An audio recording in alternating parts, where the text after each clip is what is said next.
If it wasn't for Final Fantasy, honestly, I wouldn't be the person who I am today.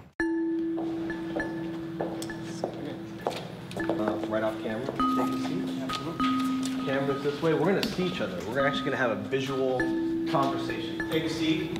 You're gonna look right into the camera. All right, well. Everybody ready? Markers.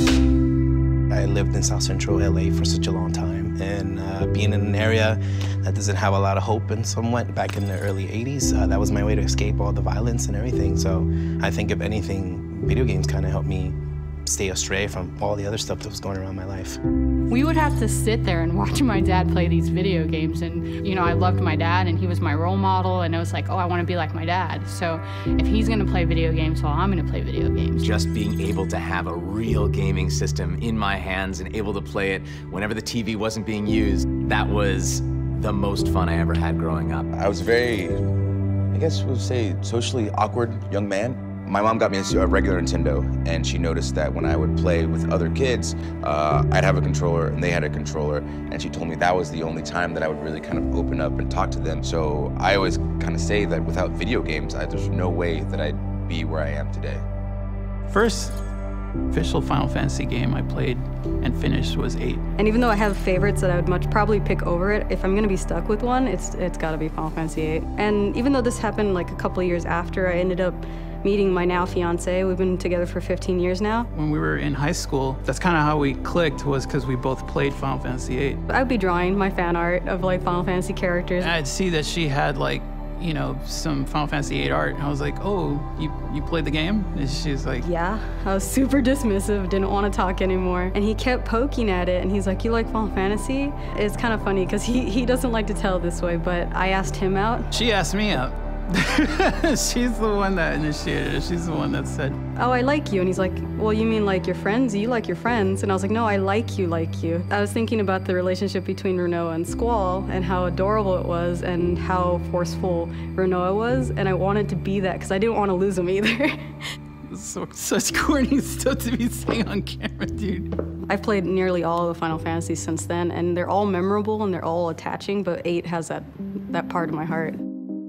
As a developer, when Final Fantasy VII came along, it kind of shocked me. People had been playing the games before and cared about the story, but I think Final Fantasy VII really changed people's perspective of what story meant to a gamer and their connection to the characters. And I didn't have a lot of sort of faith that people would care about narrative in games, and I think Final Fantasy VII showed very clearly that it could be a driving force for people's interest in a game. The first time I played Final Fantasy VII, I was like, oh, there's like a story and just the characters, and there's kind of like the Cloud was had like teen angst, which I was going through at that point in time in my life, and I just really related to it. It made every other game feel like a kid's game after that. Well, it's definitely been a huge influence for me, the Final Fantasy series, as a developer, as a fan, as a gamer, especially number 7.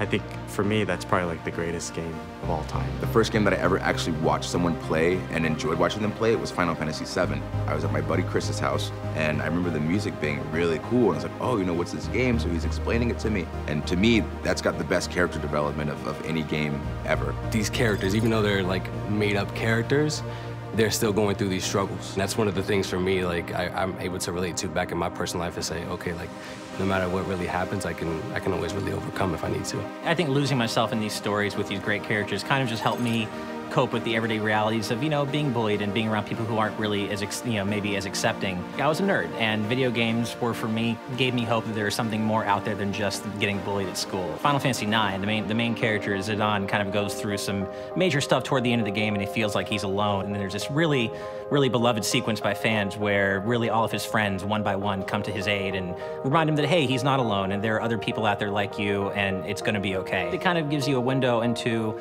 a different, kind of more accepting world in a way. Even though if it's not the real world, it still gives you some hope that things can be a little better when you get older and things like that. Common misconception that a lot of people have about the Final Fantasy series is that, frankly, we're up to 15.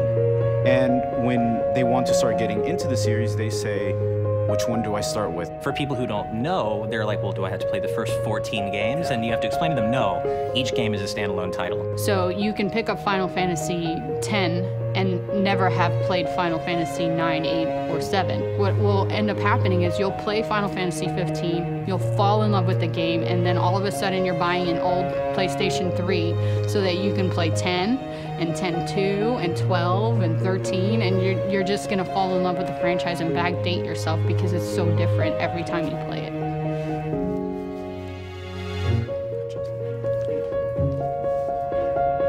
God.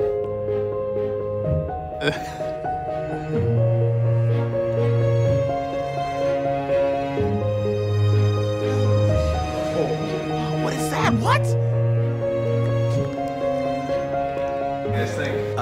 Summons are looking. Summons are crazy. Yeah. This game looks awesome. I feel like this is what would happen if me and 3 of my friends got sweet Final Fantasy magic powers. This is just like good brothers setting people on fire.